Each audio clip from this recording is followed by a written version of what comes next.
श्री गुरु चरण कमलेभ्यो नमः।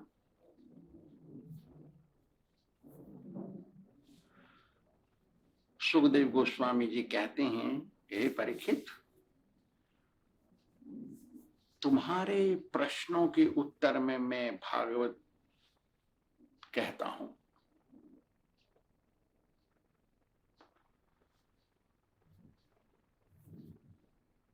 ये उत्तर भागवत के रूप में होगा।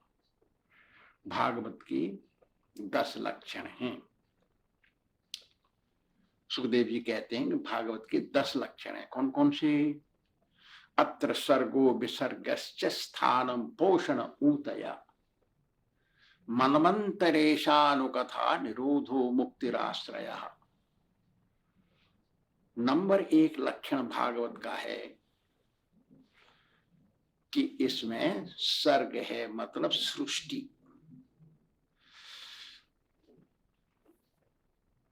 जब तक विषमता नहीं होती सृष्टि नहीं होती। समता से सृष्टि नहीं होती, विषमता से सृष्टि होती है। स्त्री से पुरुष मिलता है, विषम हो गया। स्त्री से स्त्री मिलेगी तो सृष्टि नहीं होगी। पुरुष से पुरुष मिलेगा तो सृष्टि नहीं होगी। बीज से बीज मिलेगा तो सृष्टि नहीं होगी। बीज से पानी और मट्टी मिलेगा तो सृष्टि होगी। ऐसे नंबर 1 है सृष्टि। विषमता में ही सृष्टि है। साम्यावस्था में सृष्टि संभव नहीं है, इसलिए उसमें एग्रेवेशन किया जाता है, जिससे सृष्टि उत्पत्ति होती है। नंबर 2 विसर्ग। विसर्ग कहते हैं भुवनों को। भुवन की सृष्टि होती है। 14 भुवन, 3 लोक, इसकी सृष्टि हुई, ब्रह्मा जी ने की। उसमें नाना जाति नाना वर्ग के लोग रखे गए, उनकी सृष्टि हुई। फिर कहते हैं स्थान।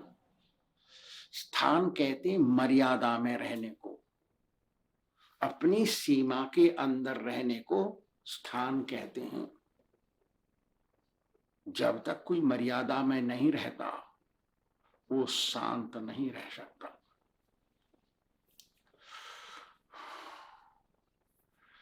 फिर आगे है, चौथा है पोषण। पोषण मतलब पालन पोषण। भगवान ही पालन पोषण सबका कर सकते हैं और उनकी कृपा ही पालन पोषण है।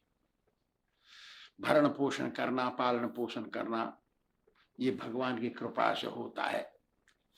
5वां है ऊर्ति।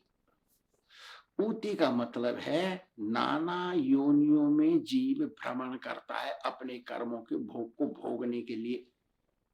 ऊर्ति कहते हैं। भागवत में है सब, एक एक करके 10 लक्षण है।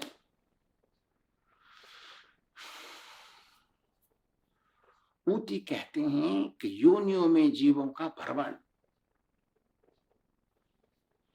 फिर आता है मनवंतर। ब्रह्मा जी के एक दिन में 4 अरब 320 खरब वर्ष होते हैं।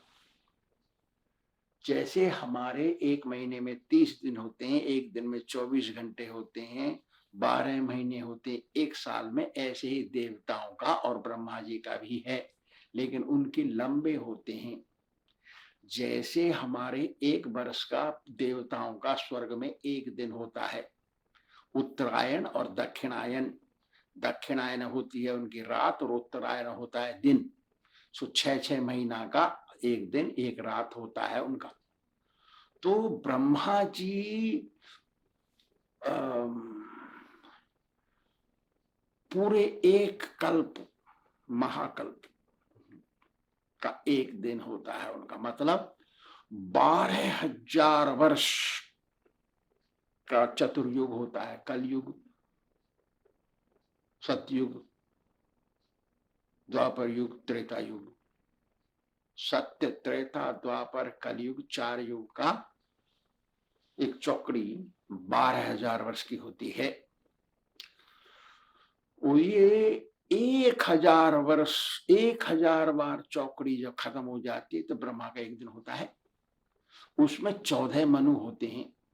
14 बार ये मनु जाते हैं, का मतलब 71 चौतरी चौकड़ी का, 71 चौकड़ी का एक मनु, एक इसकी जिंदगी है मनु की, मैनेजमेंट करता है वो सारी सृष्टि का। 71 चौकड़ी, सतयुग त्रेता द्वापर कलयुग 71 बार जाते हैं, तब एक मनु बदलता है। फिर आता है ईशानु कथा 8वां, माने चित्ताकर्षण, भगवान की लीला कथा। उसमें भगवान के पार्षद, उसमें भगवान के भक्तों की कथा। इसे भागवत में लक्षण है 10 लक्षण, या 8वां लक्षण है कि भागवत में भगवान की रसमयी कथा, चित्त को आकर्षित करने वाली कथा, और उनके पार्षदों की कथा, और उनके शुद्ध भक्तों की कथा, ऐसा। फिर आता है निरोध, निरोध कहते हैं प्रलय को। जब प्रलय आता है तो सारी सृष्टि भगवान में घुस जाती है, उसको कहते हैं निरोध, भगवान के अंदर रहती है। यस्यैक निश्चित कालमथावलंब्य जीवन्ति लोम विलजा जगदन्ननाथा, ऐसा। भगवान के सांस बाहर चलती है तो सृष्टि होती है, भगवान के अंदर जाती है सांस तो सृष्टि सब उनके अंदर चली जाती है, जो कहते हैं निरोध। ये 9वां है। 10वां है मुक्ति।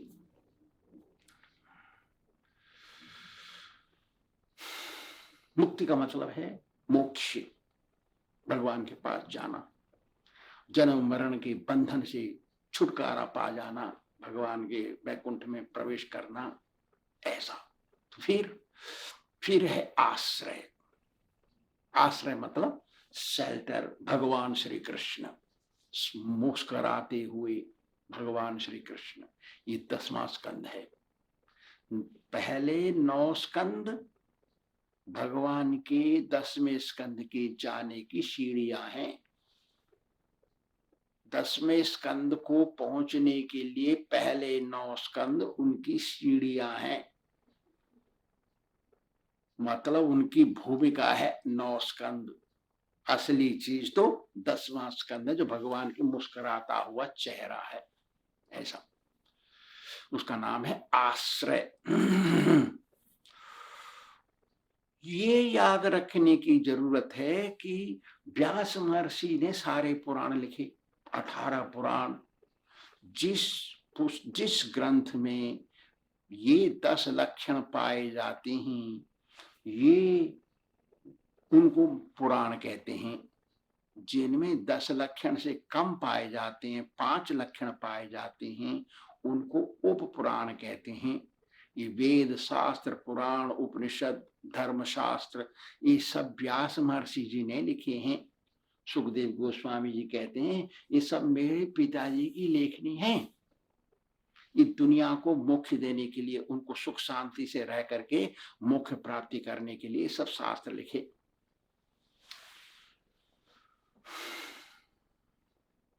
स आश्रय परम ब्रह्म परमात्मे सत्यति, भगवान ही आश्रय हैं और उनको परमात्मा भी कहते हैं कोई ऐसा। अच्छा, जब जगत की सृष्टि हो गई तब ब्रह्मांड को फोड़ करके भगवान निकले बाहर, ब्रह्मांड से बाहर निकले उसको धारण करने के लिए। तो फोड़ करके निकले तो उनको रहने के लिए जगह नहीं, तो उन्होंने पानी की सृष्टि की, अपने से पानी निकाला। इसलिए पानी का नाम है नार, नाप है आ का डंडा, नार। और उसमें शेष बने भगवान और उसके ऊपर लेट गए। 1000 वर्ष योग मुद्रा में लेटे भगवान, इसलिए उनका नाम पड़ा नारायण, नार में लेटने वाले, नारायण। नारायण का मतलब है नार माने पानी, पानी में शेष के ऊपर लेटने वाले भगवान। जब वो योग निद्रा में चले गए तो उनसे ये महत्त्व निकले, भूमि जल वायु अग्नि आकाश, उनसे निकला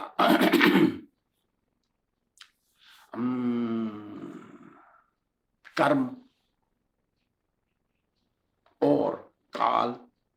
कर्म माने कार्य करना, काल माने समय, उससे निकला स्वभाव।